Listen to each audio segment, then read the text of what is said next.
Hey folks, this is Jeff Kenny with Mr. Roof. A lot of times people ask us, what's involved with replacing a roof? Well, today we're with Jay Zilke. Hi Jay, how are you? Jeff, how's it going? Well Jay, what do we have going on here today? Today we are doing a full roof replacement. I believe the home has multiple layers. We're going to remove all the shingles, go down to the original roof decking, do a full inspection, and put them in a brand new roofing system. Okay, great. Well, let's go out and take a look and see what we've got going on. Sounds good? All right, so Jay, first thing, it looks like we've got two satellite dishes, right? Yeah, absolutely.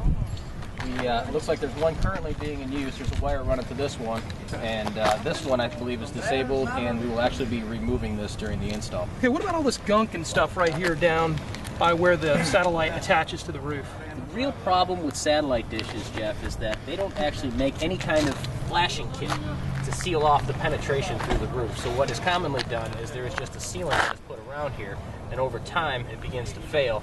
And this is a great place for water penetration that can cause a leak.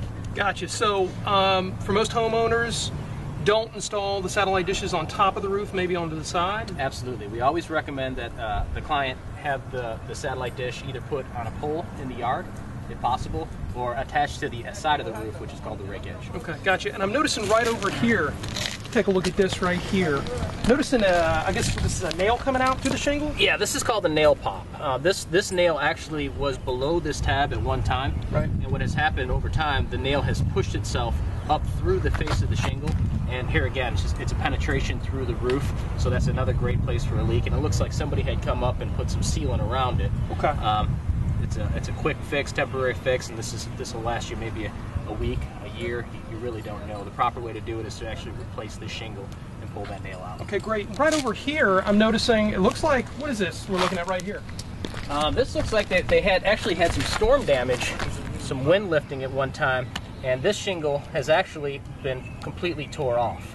Here again, somebody had tried to come in and temporarily seal this off where the two shingles come together. Right. But the correct thing to do is to call a quality, reputable company to come out, take a look at your roof, inspect it for any kind of damage, and then they can advise you on the best way to take care of it from there. Okay, great. Let's go on top of the roof real quick. Okay, Jay, on top of the roof now, can you tell me a little bit about what these are and why there's so much gook all around these things? Well, this is actually what we have here is a couple pipes coming through the roof, and these are actually used for exhausting the bathroom. Right. The way that it works is when you flush your toilet, kind of same principle as a gas can. You want to make sure the air is going somewhere. Right. The air comes out through here. Okay. It looks like this roof has two layers on it. So what was done was the original roof was put into place, and then when they put the second layer on, they actually just put some mastic around these pipes here to stop it from leaking anyway.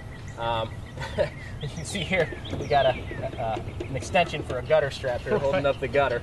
But the actual way that this should be done is the pipe is installed and the shingle is around it. The bottom is left open and nailed into place. And we actually go a little bit above and beyond, and we'll put a sealer around the top of this right here. This is where the pipe comes through. Right. Because a lot of times, depending on where you're at, the sun can get so hot it can actually dry it and deteriorate this area. Okay. And so it's just an extra layer of protection that we put on all Gotcha. of So all new roofs get these new boots right here. Correct. Okay, that's good news. And then right over here, if we walk right over here and take a look at the chimney. We have a chimney cap that's failing really bad. It looks like they've had some tuck pointing done at one time. That's where they've come back and fill in the mortar. This chimney is in really rough shape.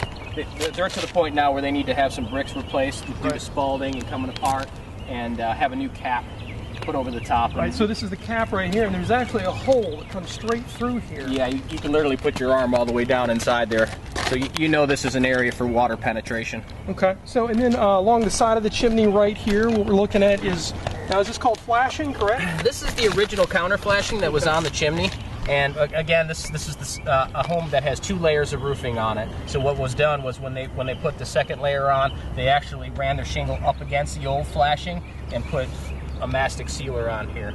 This really isn't the proper way to do things. With the roof replacement, we're going to tear all that off.